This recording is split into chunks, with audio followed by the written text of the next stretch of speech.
సమయం ఇచ్చిన దేవునికి వందనాలు తెలియజేస్తున్నాను.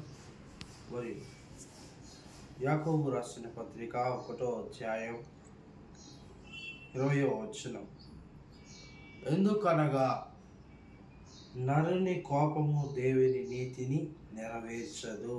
హల్లెలూయా. ఎందుకనగా నరుని కోపము దేవుని నీతిని నెరవేర్చదు.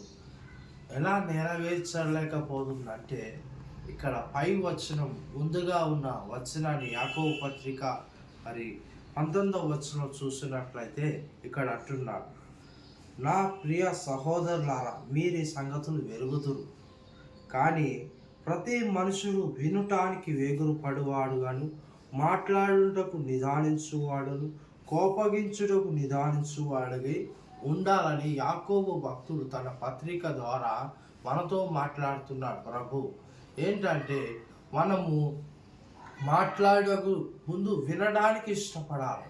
వినడానికి, ఆలకించడానికి ఇష్టపడినప్పుడు, నిదానంగా మాట్లాడడానికి ఇష్టపడినప్పుడు ఆ మాటను బట్టి మనం అర్థం చేసుకోగలము. అలాగా మనం త్వరగా కోపపడినట్ల మన కోపము దేవుని నీతిని నెరవేర్చదు. క్షణిక ఆవేశం, ఉద్రేకముతోటి మన దేవుడు చేయవలసిన పనిని మనం చేయలేకపోతాం. హల్లెలూయా.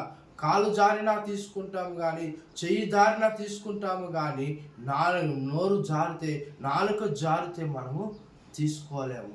మనం అవమానపరచబడతాం, నిందించబడతాం, ఏలన చేయబడతాం. ఎందుకంటే క్షణిక ఆవేశము, ఉద్రేకముతో వచ్చిన మాటలను బట్టి మనం తీర్పు పాలవుతాం. హల్లెలూయా. మన సహోదరి విషయమే కానీ మన ఇంటి వారి విషయమే కానీ క్షణిక ఆవేశము, ఉద్రేకము వల్ల ఉద్రేకాలను బట్టి మనం చూపిస్తున్న ఆ కోపాగ్ని మరి వారి జీవితాలు నాశనం చేస్తుంది, వారి కుటుంబాలను నాశనం చేస్తుంది, మన సహోదరులు నాశనం చేయగలుగుతుంది. హల్లెలూయా. అలాగే ఒక ఉదాహరణగా మనం ఉన్నాడు మన బైబిల్లో నుంచే. ఆదికాండము ఇక్కడ 4వ అధ్యాయంలో తన సహోదరుల విషయంలో మరి కయ్యోను, ఏబోలు విషయంలో కూడా ఉదాహరణగా ఉన్నది. హల్లెలూయా. కాబట్టి తన సహోదరుడు ఎందుకు చంపాడో తెలుసా?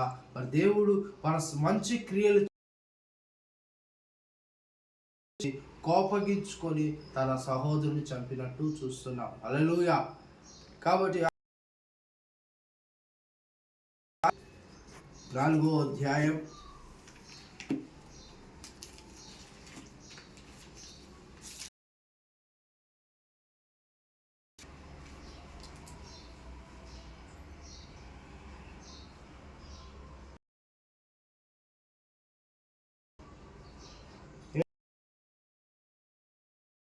7 చేసిన ఎడల తల ఎత్తువాడని, సత్క్రియం చేయని వాకిట పాపం పొంచెందెను.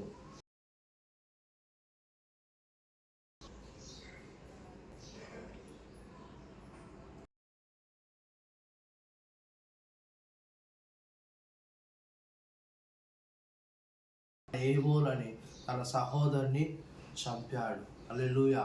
కలాగన కోపం వల్ల, మరి ద్వేషం వల్ల ఏమైతుంది? పాపం నీలో ప్రవేశిస్తుంది. అప్పుడు దేవుని నీతి అని మనము చేయని వారిగా చేయలేకపోతుంటున్నాం. ఎందుకంటే నీతి అనగా దేవుని రాజ్యం సంబంధించింది.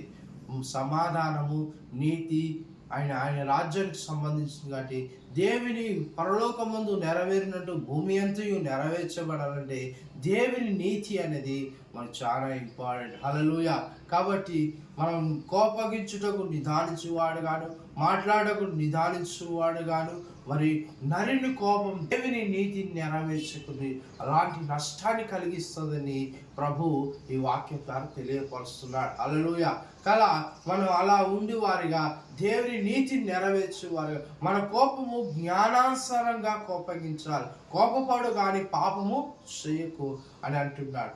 కోపము ఎంతవరకు ఉండాలంటే, అపోస్తలుడైన పౌలు తన పత్రికలో తెలియజేసినట్టే, కోపము మరి ఉదయం నుంచి సూర్యాస్తం వరకే నీ కోపం ఉండాలి. కానీ తెల్లారైతే ఆ కోపాన్ని ద్వేషంగాను, ఆ కోపాన్ని పగగాను, ఆ కోపాన్ని పాపంగా మార్చుకోకూడదు. హల్లెలూయా.